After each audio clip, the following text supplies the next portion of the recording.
Hi guys, magandang araw sa inyo lahat. Ito naman po ang paborito nyo reaktor. Ang nag-iisang Berzano TV 2.0 sa balat ng lupa. Ang reaktor na baliw. Very informative. At makiki-update tayo guys dito sa live ni Kalingap Mikoy, of course. And congratulations kay Kalingap Mikoy ha. Ang taas ng views at the same time ang dami nag-subscribe sa kanya. And congratulations syempre kay Krista Jane and of course kay Mikoy. Kalingap Mikoy. Anyway guys, ito po ay live ni Kalingap Mikoy, no? May pamagat pagod game. Syempre bago tayo mag-start, shoutout ko muna yung mga kababayan natin mula Luzon, Visayas at Mindanao at syempre sa buong Mega Metro Manila at the same time. Shoutout din po natin yung mga kababayan natin sa iba't ibang dako, yung mga OFW natin at syempre yung mga kababayan natin sa sa ibang bansa. Shoutout po. Sana mag-enjoy kayo dito sa ating live sa ating reaction video. Hindi po to live, record lang po ha. At the same time, shoutout din po sa syempre sa nag-iisang founder ng Kalingap, nag-iisang Kuya Bal Santos Matubang. At syempre ang co-founder na si Ate Edna. At the same time, ang nag-iisa Kalingap Proud. Anyway guys, hindi ko na papatagalin. At alam niyo naman, no, ang issue ngayon ay about sa script, no? Kasi dahil nagkaroon ng issue sa isang lab team, yung sabi na natin ng Danjoy, pinipilit nila sinasabi na scripted. Actually, totoo lang naman guys. Nasabi yan ni Kalingap Proud noon na ang mga lab team ay para talaga sa charity. Ngayon, talagang as a viewer, ikaw na lang talaga ang magdi-decide para sa sarili mo. So, nasa iyo na yun kung paniniwalaan mo o hindi, 'di ba? So, yun yung yun yung challenge sa atin. So, yun na yung magiging challenge sa atin. At the same time, sabi ni Kalingap Proud, kung magkatuluyan naman, is bonus na lang yon. No, at the same time, sinasabi din naman niya, yung mga sinasabi nila, hindi scripted. Hinahayaan niya lang yun. No, sila mismo nagsasabi nun. Pero syempre, tandaan nyo guys, nasa YouTube tayo, nasa mundo sila ng entertainment din. Although charity sila, pero may mga content sila entertainment. Ako, tulad ko, entertainment din yung ginagawa ko. Kasi, the more na akala kasi nila, yung charity lang, hindi po ganon. Huh? Sa YouTube, pwede ka mag-charity, pwede ka mag-entertainment, lahat pwede mong haluan. Kasi yun ang market, hindi pa pwede nakapokus ka lang sa charity. Kasi kung sa charity ka lang, hindi ka makakakuha ng iba pang mga subscribers and viewers. So, sa mundo ng YouTube, para mag-grow channel mo, kailan makakuha ka pa ng iba't ibang klase ng viewers. Ganun po yun. No, pero sabi ko nga, dito sa Mikris, tandem lang po ito. Malinaw po na tandem to. At the same time, syempre, may pagka-scripted yan. Pero tandaan nyo guys, yung mga sinasabi nila, yung mga ginagawa nila, hindi mo pwedeng sabihin na scripted yon. No, at ito na nga ay pinaliwanag to ni Kalingap Mikoy at pakinggan natin. At syempre, huwag nyo kalimutan na mag-like, comment, and subscribe. Oh shit! Oh shit! Berzano TV 2.0. Alright. Please subscribe. And please subscribe guys. Play natin to. Hello po siya. Ano ba kayo? Yung hindi kami scripted. Kami mismong sabi natin kasi pag sinabing scripted, may binabasa kami, yun ang sinasabi namin. Kasi hindi ganoon eh. Hindi po ganoon. Ang sa amin po, paano ko ba explain? Binibigyan lang kami ng instruction kung anong situation, kami na ang gumagawa. Meaning sa amin na po galing yung mga sinasabi namin. Diba bro? Yes, sir. Which is sinabi ni Kalingap Proud yan noon pa. Kaya ako, Mikoy, naiintindihan kita doon sa portion na yon. Yung ginagawa ni Kalingap Proud, yung inuutusan sila, dinadirect. Tawag doon, dinadirect. Pero syempre, masasabi mong scripted yun, syempre. Ito, Mikoy, papasok ka rito Right yun. Pero yung sinasabing scripted kasi sinasabi ni Mikoy, yung kung may binabasa sila, sinasabi niya rito, wala silang binabasa. Talagang mula sa kung ano yung gusto nila sabihin, yun ang sasabihin nila. So, lumalabas, hindi yung scripted. No, kasi vlogging to Iba yung sa mga pelikula. Sa pelikula kasi talagang totally scripted yon. Bibigyan sila ng sasabihin nila, and then, yun ang babasahin nila. Yun ang scripted. Ngayon, sinasabi dito ni Mikoy, yung sinasabi nila, hindi yun scripted. Ano nakukuha nyo guys pero syempre tandem to. Syempre hindi pa to tinatawag na reality show. Hindi pa kasi dinadirect na sila eh. Pero kung di na sila dinadirect, talagang reality show na to. Pero as long as dinadirect sila, so lumalabas, may pag-scripted yun. Sana makuha nyo yung point guys pero yung sinasabi nila, hindi yun scripted. Nakuha nyo na ha. Sana nag-guess nyo si Miko. Tuloy natin. Sa amin po, paano ko ba explain?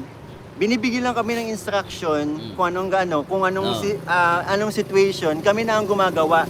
Meaning, sa amin na po galing yung mga sinasabi namin. Diba bro? Sir!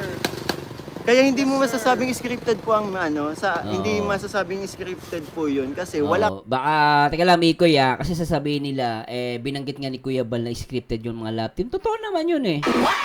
Hindi naman kumukontra si Mikoy doon eh. No? Totoo siya sabi ni Kuya Bal, scripted yung mga lab team. Pero, hindi naman porke sinabi niya yung script yung lab team, yung mga nararamdaman nun, scripted pa rin. Kasi hindi mo maiiwasan kahit naman sa mga artista. 'Di ba? Like Katniel, si Catherine Bernardo at si Daniel Padilla. Along the way nagkainlaban, yung ba scripted na. So yun doon, labas na si Kalinga Prab doon, no? Labas na si Kalinga Prab sa personal life nila kung magkakainlaban sila. Pero syempre, kung yung sinasabi ni Kuya Bal na scripted yung love team, totoo naman yun. Pero kung may, ulitin ko guys pero kung magkakainlaban silang dalawa, yung character, yung main character magkakainlaban, labas ni Kalingap doon, at the same time, sila na yung may problema noon. Kung magkakainlaban sila, kaya sabi ni Kalingap Prab, ginawa yung love team para sa charity. Ngayon, kung magkakainlaban yan, edi bonus na lang. Ganun lang po yun. At sabi ko nga, watch at on your risk. So, ikaw nang bahala mag-risk sa sarili mo kung maniniwala ka hindi. Ako kasi guys, totoo lang. Ako personally either scripted or not, no, mahal ko yung love team o yung tandem. Kasi nagpapasaya sa akin to Hangabot nila lang dito entertainment. Ngayon, kung magkakatuloyin sila, magkakainlaban sila, di congratulations. Masaya tayo. No, pero huwag tayo masyadong panatiko. Yun na lang po yun. So, let's move on. Diba? Ganoon lang po yun, guys. Walang writer, wala si Kalingap. Walang script. Walang script. Yun ang Walang script pero directed. Yung mga punto na Mikoy, ganito sa ganito dapat suotin mo. Tapos kunwari si Krista, alis kayo. So yung mga ganun, yung masasabing scripted yun Scripted or directed. Ano po yun On the spot kami. Masisikat kayo pag may short film at active sa social media. Social. Angel naman, sabi ni Angel naman. Actually, gusto ko yung fan din po kasi ako ng mga kwentong Jolina Marvin, Rico Yan Claudine. Oo, talaga. Kaya, pansin nyo, yung outfit ko nung part 11, Tito Vibes, mga pormahan Marvin Agustina at saka mga Patrick Garcia. Patrick Garcia, bagay sa'yo nalak si Patrick Garcia, pogi yun. Parang hawig din ni Miko yun Pero kasi walang kalab team ate si Patrick Garcia Sino mga kalab team? Si Antoinette Tos? Gusto ko lang buhayin Gusto ko lang pong buhayin dito sa Mike Chris po yung yung ganong 'di ba? Ang cute lang po. Team Milk Tea, hello, shoutout po sa inyo. Team Big International, shoutout din po. Kila Sir Marzano and Sir Jason Albasan, hello po, shoutout po. Thank you, Hello, Mikoy. Hello po, good morning po. Mikoy, shoutout. Abangan nyo na lang po, i-announce naman po yung Kalinga Prab. Yun guys kung ako guys, inulit ko po, yung sinasabi ko po, ay sarili kong sarili kong pananaw, opinion, pinaformulate ko lang po yun, hindi ko po yung pinipilit. So, maaaring, hindi kayo mag-agree sa akin. Hindi ko po yung guys. Karapatan nyo yun. Pero, sinasabi ko nga sa inyo guys, paulit-ulit, sinabi yan ni Kalinga Prab noon pa, na ang mga love team ginawa yan as a charity. Ngayon, kung magkakainlaban, bonus na lang. Di ba?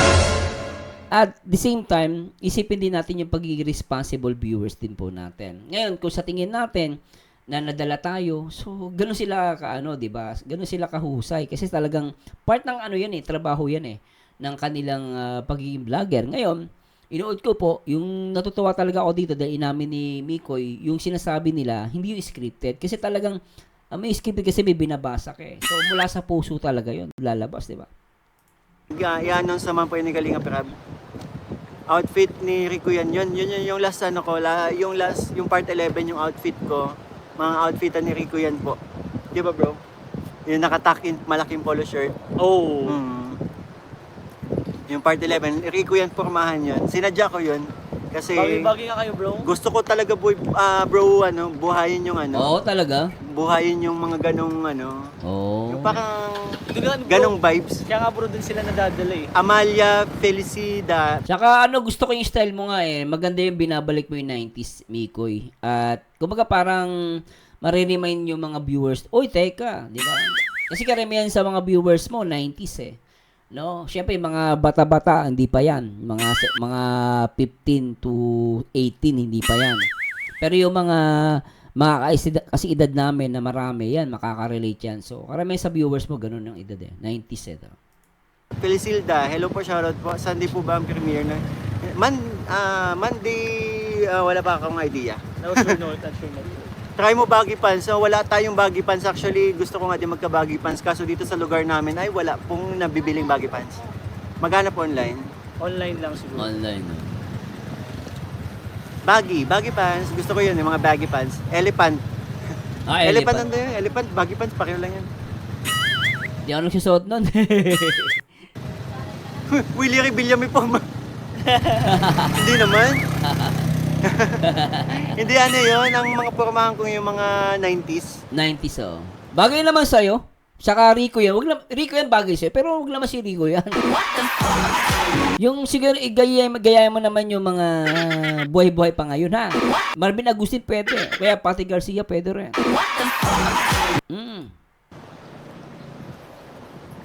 Mas bagay outfit mo yung... Hindi naman, pang beach yun. Yung butas-butas. Pang beach po yung outfit ko ng birthday ni Kapitana. Habang tumatagal, magkahawig na kayo ni Honey. Buti yung nilinaw. Ganun talaga. Pag lagi magkasama, nagiging magkahawig po. Aminado ka dun, Aminado ka dun, Miko, habang lagi magkasama, nagiging magkamukha. Pero alam mo, totoo yan, Oo, okay, totoo yan. Yes. Mas lalong nagiging bagay kayo. Kaya lang kasi yung ganyan kayo, madali kayo may market, malakas yung chemistry nyo, kaya dapat active kayo, wala kayong more sure na dami nyo. Yes, Sir Totoo. Angel, maraming salamat po. Totoo yan. Crystal Lu, sa part 12, lalagyan ka na ni Crisan ng clip at pony. Ingay mo sa live. Yes po, maingay talaga ako. Ingay. Ayan po ba ay natutuwa kayo o nabibwisit kayo? Kasi kung nabibwisit kayo, bye-bye. Yun lang naman yun Oo. Maganda pala ng diet dyan ako. Maganda talaga dito sa diet. Punta na po kayo dito. Welcome po kayo palagi. Kailan po yan, natutuwa ka. Tulad niyang sinasabi ni Mikoy. Maya, masasabi mo bang scripted yan? Hindi scripted yan. Di ba sinasabi niya yan So, ito walang script yan. So, hindi scripted yan. Pero syempre, may gagawin sila dyan na makikita mo. O inutusan si Rain, labas ka muna na. Punta sa malayo ka na rin. Pagod na pagod ka. Ganun. So, ganun yung scripted tsaka or directed. Pero yung sinasabi nila rito, hindi scripted. Di ba? Sinasabi ni Miko, hindi ito scripted. Yes. Malapit na kayo maging kampanya. Yun nga, nagiging magkamukha na po kami habang dahil palagi kami magkasama. Si Papa Joms, kasama namin dapat Kilig match yun, kayo magkasama, sobra yun, mag-jogging. Hindi na naman nagising. Pambihira. Michelle Kanke, hello po, shoutout po. Telma. Baby, kalma. Yung part 12 nasa premiere ni Mikoy Radosiano. Bumibilis ng comment section. Hi, malapit na pala dahil sa place ko. Quezon Province ka. Sira yung live mo? Nabaula? Walang grabe. maghanin na talaga sila. Kaya naging bukas na sa diet na ako kalingap rin. Nako. Nandito na daw si Ate Marites. Ay, Ate Marites. Ate Aiko. Nasaan na po? Si Jomar kasi, si Papa Joms kasi, kagabi kasama ko, sabi ko, Papa Joms, ang dami natin nakain. Jogging tayo kinabukasan. Matulog ko na aga. Kausap ko na yung kahapon eh. Oo. Reynalyn, Fabrica, maraming Kaya pala di niya kasama si Papa Joms na late ng gising. salamat po sa pakulay. God bless po. Thank you so much po. 3 minutes, 8 bro baka. Sabi po kayo guys sa pag nandyan po si Kuya Val, pag nakalive Last na 2 po. minutes. Mag-end na rin po ako. Tapusin lang tayo 1 hour lang. Shoutout kalinga kay Renelyn Sartorio. Ate Jobs Vlogs, hello, shoutout po. Thank you po sa support, Ate Jobs. Dami, grabe 1 to bro. Bye, kalingam. Alis ako pero kahit sa basa ko mga... Ingat po. Thank you so much po. Kailan yung kukuha ang passport si Krista? May nagpadala na po bang? May nagpadala na. May magpapadala po. May Abangan nyo pa, magpapadala may pa. magpapadala po. Oo, okay ah. So, kukuha ng passport si Krista. Kukuha po namin pag nagpadala. Pagtero na po. Ay, grabe. Tita Ana, maraming Ana, salamat. thank you so much po. Gusto ko tawagin lang Ana yung tita. Ate lang kasi para nakakabata. Okay. Ate lang yan. Kahit mga mamis, gusto ko tawagin ate na lang. Ate, okay po. Ako po tita, okay lang po ba tita tawag ko sa inyo? Eh bro, grabe yung mukha natin. Wow. Hindi, maganda yung skin natin ngayon kasi natamaan ng Kaya araw nga. Natamaan ng araw. Ang sarap tong yung kakasikat pala ng araw na gano'n na. Oo, yun ang maganda. So ayun, last 1 minute. Sige. Tsaka, Mikoy, magandang araw kasi nakakaalis din siya ng depressions. Kapag lagi ka nakakulong, lagi ka nasa loob ng kwarto, hindi ka nakangaraw, isip ka ng isip, ang Mikoy scripted. Kung ano papasok sa isip mo, madidepress ka niyan. Kaya maganda lumabas ka, tapos mag-exercise ka at magpa-araw. Yun ang importante. Ako nagigets ko lang yung sinasabi ni Mikoy eh. Ako naniniwala ako dun yung mga sinasabi nila, hindi scripted yun. Kasi wala naman silang binabasa. Ngayon, kung may ginagawa sila, kung anong susuotin nila, yun masasabi natin scripted yun. Katulad yung crop top. Yun, lalabas yun, scripted na yun eh. Pero syempre, it's a part of entertainment. Kailangan nilang gawin yun para magkaroon ng kulay yung content. Kasi kung walang script, malungkot. No, pero iniulit ko guys, ina-emphasize ko po, yung sinasabi nila, according kay Kalinga Mikoy, hindi scripted yun. Hindi wala silang binabasa. Sana mag-gets nyo ha. Hindi kumukontra si Mikoy sa sinabi ni Kuya Bal. Iba kumukontra daw, hindi po. Hindi siya kumukontra at tama naman si Kuya Bal doon. Kasi pag sinabi natin na hindi scripted yung sa love team, sa tandem nila, ibig sabihin lahat ng totoo yun, dire-diretso. O diba? Walang idea dun. Ibig sabihin, scripted yun, in a sense, para gumanda lang yung vlog. Pero yung sinasabi nila, totoo. Mula sa puso, ganun. So, opinion ko lang po ito, hindi ko po ito pinipilit, no? Nasa inyo pa rin po ang pagpapasya kung maniniwala kayo, hindi. Yan, tama yung ginawa mo. Yan ang malaking po ng ginawa mo. Basta ako, hindi ko papatayin ang lungkot sa sarili ko. Kasi ako masaya ako sa Mikris at ibang mga love team ni Kalinga Prab. Is a part of entertainment na nagpapasaya sa akin as a reactor. Kasi nag-react ako pero nanonood ako tsaka nag-i-enjoy ako. Ganun po ako. Double tap guys. Double tap. Isusumbong kita. Mikoy, sana mabasa mo yung message ko. Jane Misumoto. Wait ko yung reply mo. Sige po, Ma'am Jane Misumoto. Yan din po yung pangalan mo. Hanapin ko po.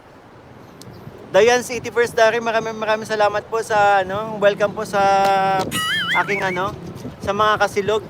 Kasilog yan. Ay, may mga member na ba? Di ba check mo na? Meron. Actually, kahapon po kasi pinapacheck ni Miko yung member niya. Wala pa naman po nagpapa-member kasi hindi ka pa nagla-live na, bro. Kanina may kalinga. Kanina kay Kalingap Ian, English subject. Rain, ulan. Kalingap ulan sa akin, bro. Yes, naka-English po kami nun kanina. Ay, Tita Banjo. Ay, grabe si Tita. Sa amin na, dito sa Japanese. Watashi wa nihon kusai. Watashi wa gozaimasu. Ingatan mo. Virginia, Rapper, shoutout po. Idol kayo kasi sa Pampanga. Galing mag-English na rin. Yes, natuto po yun sa akin doon dahil sa Oo. comment ko, nagtakbuhan yung mga, nag-comment ng Bro, may English. madami kang mga bago nag-comment dun, mga USA, may Oo. English ako. Sabi ko nga, si Ta- Kalingap Mikoy po talaga yung nagturo po sa akin. Pag-comment kong keep off the grass. Wala na. Hindi na nag-reply. Nawala yung mga damo. Sige, bago mag-end ng live, mag-chichikading daw, bro. Ano chika din? Ano, bro? Give Sa'yo give a na. beat. Bilis. Ano Oh. ba? Tug, tug, tug. Maisang chikading na dumapo sa sanga. Dumating ang isa, dalawa na sila. May dalawang chikading na dumapo sa sanga. Yeah! Dumating ang isa, tatlo na sila. Alright. Hanggang 10 yun. Bro, hanggang 10. Bye-bye, bye-bye. Tuloy pa, huy! Bye, bye-bye po. Grabe, bitin ako dun ah. Next time po ulit. Thank you so much po Thank sa you mga po. nagpakulay and mag-ingat po sa mga God papasok bless sa po. work. Good night po sa mga matutulog pa lang and God bless po sa inyo. God God bless bless you. We love you. One Bye-bye. Kalingap. Yun na guys ah. Sana nag-enjoy kayo, mabilis ang reaction video to. So nasa inyo pa rin guys sino paniniwalaan nyo. At natutuwa din naman ako yung pormahan pala ni Mikoy ng part 11 is Rico yan. Bagay naman sa kanya pero huwag naman si Rico, Mervin Agusti na lang ha. No, anyway guys, maraming salamat sa Diyos. At sana huwag kayong magtampo sa sinabi ko guys. Hindi ko po pinipilit. Kasi kahit anong, alam niyo totoo lang guys, kahit anong gawin natin, wala na kayong makikitang magandang palabas talaga sa YouTube. Kasi yung love team, sabihin na natin, ito guys, for the sake of argument, yung love team o yung tandem, scripted siya all the way, all throughout your life, scripted siya. Sa tingin mo ba nakagawa pa rin ng harm sa iyo yun? Actually, hindi eh. Kasi na-entertain ka, ang problema lang, nasa iyo kung umasa ka ng sobra at nagfantasize ka na maging mag-asawa sila, magkaano, ta hindi nangyari, masakit talaga yon. Kasi parang ako, ang favorite love team ko noon, na ngayon wala na, ang Romnick at si Shelly Cruz. Favorite love team ko yon. Pero until now, favorite ko sila. Isa sila sa mga favorite ko. Hindi nawawala yon. Kahit na may kanya-kanya sila mag-asawa. Pero para sa akin, feeling ko, nag-enjoy ako pag naaalala ko pa rin yung mga moment na yung panahon na kinikilig ako sa kanilang dalawa. So, sana ganun din po kayo. Ngayon, ipanalangin natin kung sa tingin nyo gusto sila magkatuloy, ipanalangin natin. Nasa inyo naman po yun eh. At syempre, kalooban ng Panginoon ng Diyos kung mangyayari na hindi. Basta tayo, let's enjoy our life. At the same time, ano papanoorin natin dito sa YouTube? Mga patayan, mga politics na talagang napaka-toxic, at iba pang mga palabas na wala kang matutunan. In a such a way, makakatulong ka din dahil ginagamit naman nila yung kanilang views sa paglingap o pag-charity. And again, sabi ni Kalingap Rob, no, ang habol nila charity para sa mga love team. At the same time, bonus na lang kung magkakatuluyan sila. Sana maintindihan natin yun guys. At maraming salamat po at salamat po sa mga uunawa. Sa mga hindi unawa, maintindihan ko kayo guys. Hindi po agalit sa inyo. Anyway guys, this is Merzanyo again at laging tatandaan ng taong bitter ay walang forever mag-react. Ayon sa itsura, mag-gumento ay sa ganda. And to God be the glory guys. Bye-bye po.